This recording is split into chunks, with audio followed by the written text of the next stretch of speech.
All right. Good afternoon to those of you on the East Coast. A good morning to those of you on the West Coast. I'm your host, Brandon Troy, also co creator of Movers and Shakers Unlimited. And thanks so much for joining us on this edition of Movers and Shakers Unlimited. If you had a chance to check out the title, you know that we have a terrific guest on tap for you guys. As you will know, we do have Transformers Rise of the Beast dropping tomorrow. I know in some cases we do have some screenings officially dropping tomorrow. So it is my pleasure. Critic Choice nominated composer, none other than Jongnic Bontemps. Let me bring him on. Hey, Jongnic, excuse me. Let me correct. So, how you well, doing, man? I'm doing great, Brandon. Thanks for having me today on the show. Absolutely, absolutely. So, first and foremost, you know, how are things going? Oh, dude, things are actually going really great beyond my wildest expectations and hopes. The movie, as you mentioned, we've got a couple of early markets, people watching the movie, last night and some today in various markets, and the responses from the audiences have been great. And a lot of people have actually commented on the music and the score. So I'm super happy about all those things. Awesome, awesome, awesome. So, to hit the ground running, just to start us off, you know, it's all when we talk about it here on the show of your trajectory, given artists and how some off in one path and it takes you in another. And I want to talk about this formative path, if you will, that you have had, going from see what I did there? Yes. I see that. I Software see that. Yes, you did. soft over into music because I find it, really fascinating that, yeah, you studied music, but as often happens, we end up going, in a quote unquote in a safe path picture initially we should go. However, in following your passion, you knew that music was the industry that you wanted to be in. So, can you talk briefly about that? Because we Right. talk about tech here too. We're big into tech. As a matter of fact, it was just in C. We do tech, but I still find it fascinating of that change from those industries.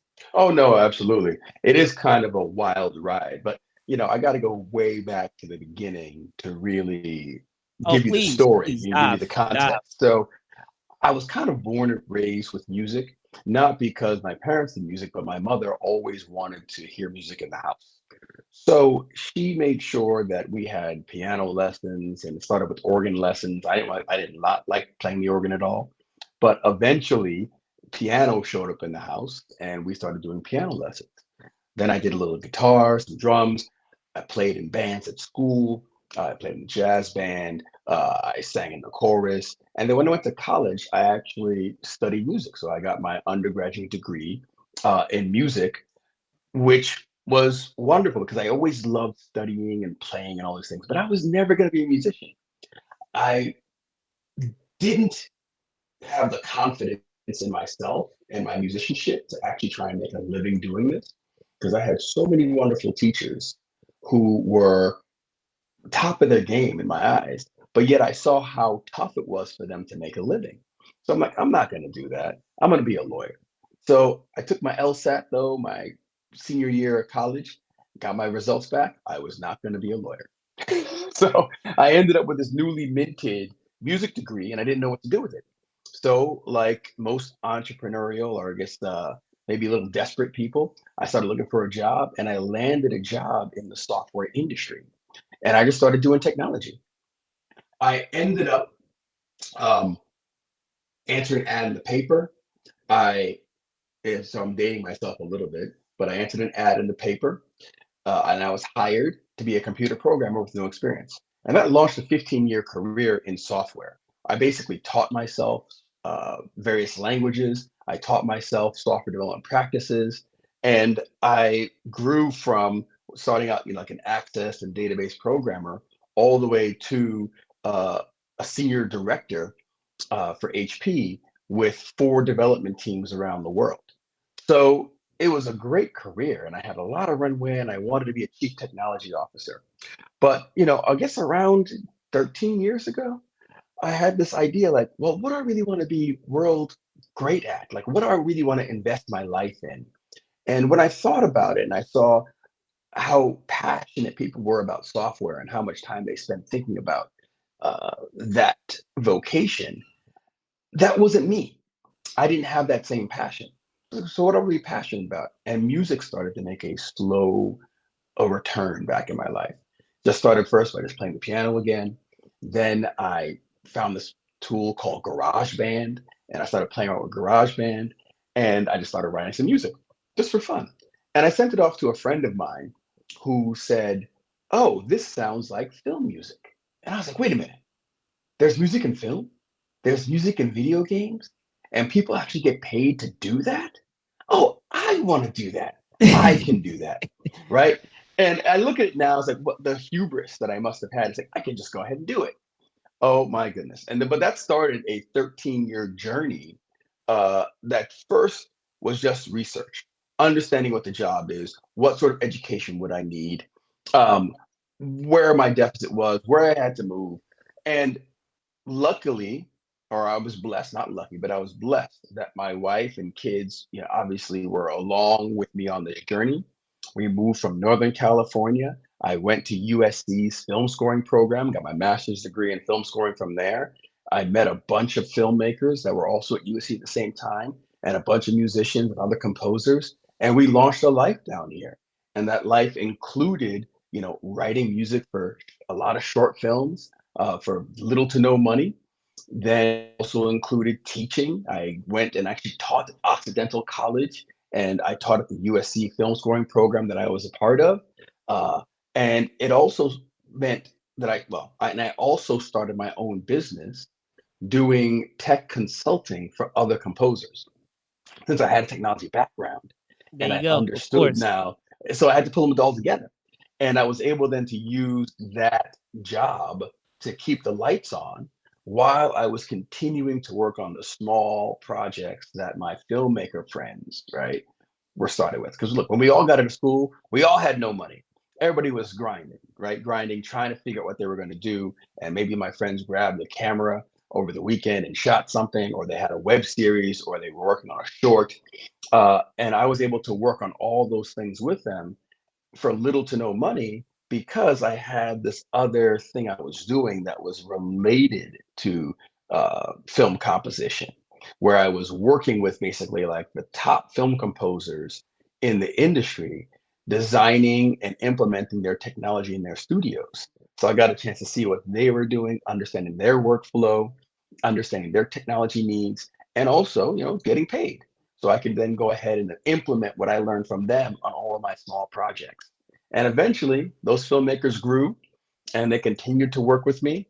And here I am today, where I can really trace back all of the major sort of accomplishments in my career, whether it's a video game or award-winning documentary or, Transformers Rise of the Beast, all came from those connections at USC and them growing and propagating into more and more relationships all around town. Awesome. Awesome. And I perfect segue in, talking about duos and oftentimes we see this in the entertainment industry where there are these dynamic duos that constantly work together again and again and again, and we see it we see it with pairs that we have with filmmakers and composers. You see it with actors and directors and all That's right. types of combinations. And about it just with USC and the connections that you made there. Well, that Stephen Capel Jr. So, That's right. and talking about that of him, bringing you along and, working and collaborating with him, not just with, from what I understand, back at USC with his short film, but continuing to work with him onwards, from that point. a bit about That is that correct. and how cool it is to have a duo like that and to have that collaboration or that collaborative relationship that allows you guys to have kind of you guys are at artistically, so that way it allows you guys to create a seamless product whenever you got. Right, right, right. Well, I remember our first collaboration, which was his first short film at USC for the 508 class. And he did a short film called Process of Elimination. And I'm not sure exactly like how he found me, but he reached out, was like, hey, I'm a filmmaker here. I'm doing this short film, would like to have you come on board to, score it. It was So meant we to met. It meant was to meant to be. be. We scored it. It Meant to actually, be. well, it's also funny because I brought that short film to my professor uh, because we would bring them to our professors to talk about what we should do, and they would sort of mentor us because it was like my one of my first short films I actually worked on with like a real director. So he watched it and he said, "This filmmaker is going places. Hold on to him." So his, genius in filmmaking was apparent early on. And I scored it. I guess he liked it because then he had another short film called A Different Tree. And he asked me to come on board to do that one with him. So that was a bigger project that actually went on to win the HBO short film competition at the American Black Film Festival, I believe it was that one. And it was on HBO, and that kind of launched his career. And then we did a web series together. Then we worked on another short film called The Land of Misfits that was focused on uh, him beginning the idea of what eventually became The Land, his first feature that went to Sundance and was picked up and really launched his career in Hollywood at that point. So I was there every step of the way. And it wasn't about, oh, am I not available or this or that or getting paid? It wasn't any of that. Like, listen, whatever you're doing, if you want me there, I am there. And I will work um, tirelessly to make sure that the music is fulfilling the vision of the story. And that's one of the things that Stephen knows about me is that maybe I don't get it right the first time. I mean, because it is a process to really create something that is, uh, that's something that really touches people. It requires revisions and revisions. So he says, you know what? I work with JB not because he gets it right the first time, but because I know he will continue to work on it and continue to go back to the well and figure it out until we get it right. And he knows that I have that desire to really do what it takes to get the story right, to get the music right. So, when you have that sort of faith and confidence in people, I guess it makes it easy, to work with them. They're going to have your back.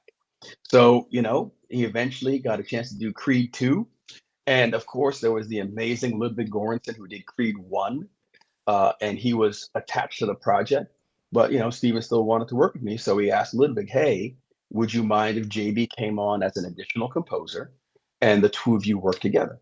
And I had known Ludwig from my tech job. I had set up his studio years ago, and he was, in my sort of circle of people. So he said, of course. So he brought me on board. I had a chance to learn and work with Ludwig on this, franchise Creed 2. And then eventually, Steven was tapped to do Transformers Rise of the Beast. And he put my name in the hat. Sorry, I put my name in the ring. Or I guess name in the hat, name in the ring. It's all the same, right? Right, right. So he gave my name to the studio.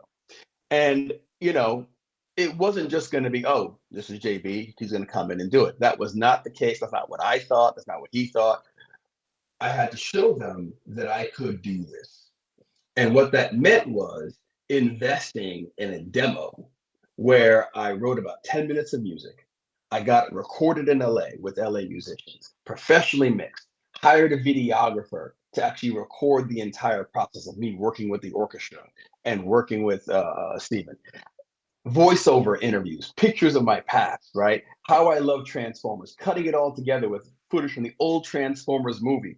And we had in about 2.5, 3 weeks, like a A 4 minute demo. sizzle reel, right? Yeah. To send to the studio saying, this is why you should And you must be consider psychic me. because this is you about to hot. You already into my next question because I was like, what you're talking about of like manifestation of manifesting. Hey, like this is how I feel about whenever in thinking about the IP of Transformers, of thinking about Mhm. that iconic thing of this is how I what I see for it and end up, and which I'm sure you're about to get into of it getting into the as you were I'm guessing you're about to talk about the Autobots, correct? About talking about Okay, a little bit, yeah. yeah. So, when I was able to put this demo together, send it off to the studio, and they guess they heard something that they liked. They heard that I could produce music at the scale for Transformers. It doesn't get any bigger than 40-foot robots rolling around. So they gave me an opportunity. But one of the things that I did is that I really delved into my love of Transformers. I grew up with the toys.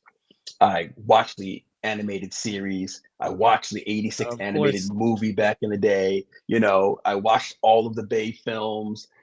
So I was extremely familiar, with the Transformers universe.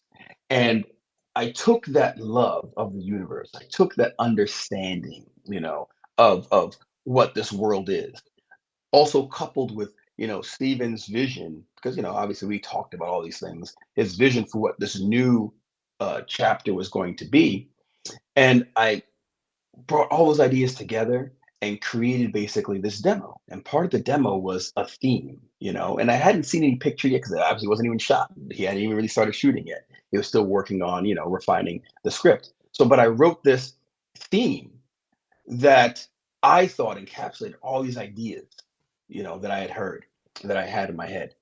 And when it came time to start scoring the movie, I started using bits and pieces of the demo to try to picture. And the theme worked. The thing that I created just out of the love of Transformers actually worked in the movie. And at first I didn't believe it. I tried to get rid of it. I was like, let me try something different. Let me do something different, blah, blah, blah. But it just kept coming back, and it eventually just stuck. And then I just leaned into it. And let me tell you, man, that theme is now, used as the new theme in this movie for the Autobots. And it works, and people are enjoying it. And it's really great because I even hear it like on some of the marketing materials and the promotional stuff that the studio's putting out, and people are like, wow, they are reacting to it in a very positive way. So I am extremely, extremely humbled that something that I just sort of developed out of my love of the franchise way before I was even a part of it officially is now part of this universe and part of this legacy. Absolutely. And man, like you pulling it out of my head, man. That was actually my next question. Going into Sorry about that. I'll talk no, you're less. good. You're good. We're in sync. We're synchronized, so to speak, right? So, in talking about the legacy of Transformers and how iconic, you were going down the list of how long we have been living, with this legacy of this property and how many generations, talking about the show in the 80s, I could talk about Beast Wars 3D one, when I was a youngster. Mm, So, and talking about that too, can you speak to, because I understand that this was like your first, major, project as a lead composer. Understand that they provided the luxury of given being provided with, substantial time to provide your voice and your talents as a composer to this project. So can you talk a bit about that initially of how sure, daunting that sure. I mean, was of everything that came oh before and stepping into that? man, when I first got the call that they were gonna hire me as the composer, I started crying because it was just like a cathartic moment, and looking at my journey of where I had sort of dreamed my life would be, taking that huge leap of faith, moving down here, starting all over with my life, and then I'm like, well, I'm gonna be the composer for Transformers: Rise of the Beast. Oh my goodness! And then I realized, wait a minute, I'm the composer for Transformers: Rise of the Beast. How the heck am I going to get this done? So it very quickly went from awe and full emotions to, oh crap, how am I going to make this thing done? Right. Because I'm stepping into some huge shoes, right? I mean, I Right. love Yeah. the music from the Transformers movies, right? It's so Sure. cinematic, it's so honorable, it's so epic, and it has so much energy. And the sound, it really just set the foundation for what sort of a Transformers movie should be. So, like, how am I going to do that for one? And Steve Jablonsky, the composer of those movies, he did such an amazing job. I was like, I don't know how I'm going to fill these shoes. But it just ended up being sort of one step at a time. Work on one theme at a time. Work on one scene at a time. Listen to that music a lot. Understand what the DNA is. Listen to my director, and just sort of believing that we can get it done. Because look, at the end of the day, when you get hired on these films, getting hired is tough, but staying on the film is even harder. And so many experienced composers told me, look, now the real work, the hard part begins, because it's not just about getting hired, but it's staying on the project, because you're going to have so many different people weighing in, so many ideas that you're going to have to service. And, they're also crafting a movie and also taking sort of things in a new direction with a new director and all these things. So there's a lot of pitfalls that you could sort of fall into and not necessarily make it to the end. So that was always sort of like in the back of my mind. But, again, having, I think, the technology background, right? And being able to understand process and developing a product, taking in ideas, listening to people, making sure that they feel heard, right? These are all skills that I picked up when I was doing software. So they directly applied here in this job, because there was a lot of people that, needed to make sure that the music was going to be right, that the movie was going to be right. It's a lot of money. On top of that as well, not only, is this my obviously largest project to date, it doesn't really get any bigger than a, $250 million movie. I'm also the first African American to do a movie of this size. So, there was all of that. I don't want to call it pressure, but that understanding of, Of this course. is basically opening up doors, and it has to be a wonderful experience, because I don't want anybody to say in the future, well, we tried it once, we tried with a new person, we tried blah blah, and it didn't work out. So now we're going to go back and make sure that we don't make that same mistake again, or we don't take that risk again.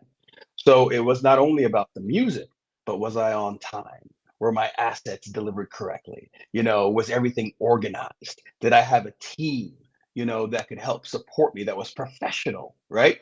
So it was all these things as So well. Because unexpectedly, it ended up becoming your legacy too. that's very Unexpectedly, it true. may very well end up being your legacy Unexpectedly. too.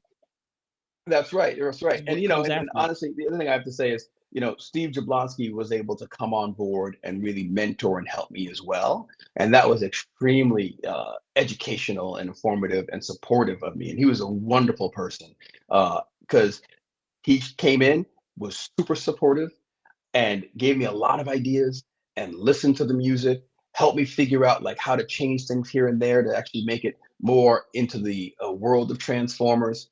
And I also asked them, I said, you know what, because the fans love your music so much, would you mind writing a medley that will play toward the end of the movie, that brings together the old themes and the new themes to help summarize? And he did, and did a tremendous job. And people are reacting to that in such a positive way as well. All right, outstanding, outstanding, outstanding. So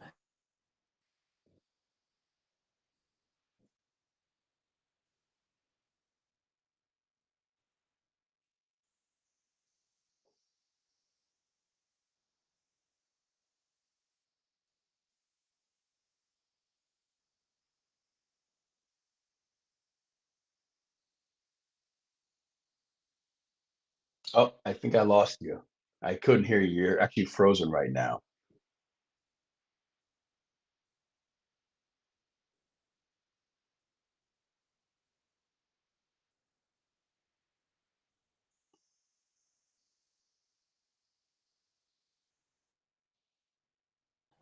Sorry about that. Lost you there for a second, but I was gonna Yeah, I lost you too. Okay, we're back. no, you're good. So my last question would be, and this is always fun to ask because it's always different, is now that you have completed, the work of working on Transformers, and considering whenever you're working from one project to another, it's always fun to know things that you've brought into your toolbox going in, and then maybe things that along that process, and you touched on it in to a degree just now in talking about being able to apply that skill set that you had as a software developer into working on this film. Were there some other additional tools that you in and now that now you're able to take on to the next one, and if so, what are they specifically? Well, absolutely. One is the importance of having a team because, one of the things that is a one of the things that's super important is that you have what we call sort of compositional infrastructure, meaning that you have a team, you have the technology, you have the process that allows you to get this stuff done. In Transformers Rise of the Beast, it's almost 2 hours of music, right?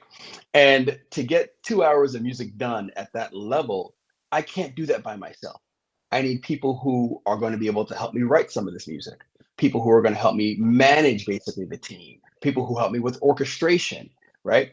Because especially in these movies, they really start to come together at the end. And even though I was on it for almost 2 years, right? They really sort of like coalesce in the last 3 to 4 months. So that's when all your special effects start coming in. The editing is almost there. Like all the stuff starts popping. And then now, the music now has to be popping as well. And then you really get to work. So, I obviously written a bunch of music beforehand, and some of that music stayed in the movie. But when we got to that sort of last final push, some of it fell out and we had to readdress it. And that's when you have to have a team that can really help jump in and make it happen. So one of the things I did is I was able to get a couple of guys to come help me. I had an amazing music editor who actually helped pull this all together. Orchestrators, my conductor. So it was really about getting a team of people together and how to sort of use that team to get this job done. And that's what I think is going to be something that sticks with me. And I'm going to pull to all these other movies. And also, I know I can rely on these people. They came through the fire with me, and I know what they can do. And I'm going to be using them again because they were awesome. Outstanding, outstanding. Well, thank you so much for squeezing in. I know you're busy of talking about your work on Transformers: Rise of the Beast. As I mentioned before, guys, it is in or officially arrives in theaters tomorrow. Super excited to check it Hmm. out. Thank you, sir, so much for hopping on and talking about your work on this film, and I look forward to all the other projects that you provide your talents to. Before I let you go, can you tell folks where they can find you? Sure thing. So I can be found on Instagram and Twitter. My first name, Jongnic, Jongnic. Oh, it's right there. Look at that. My man's on top of it already. So you can find me on Instagram and Twitter there. And also, really pleased to announce that the Score album will also be available tomorrow with the official release of the movie. And it'll be available on all streamers, YouTube, Spotify, Apple Music. So you can actually watch the movie and then go home and experience it again through the music on one of those streamers. And I hope you enjoy it. All right, awesome. Well, there you guys have it. Thank you guys so much for watching. Be safe out there. See you soon. Peace.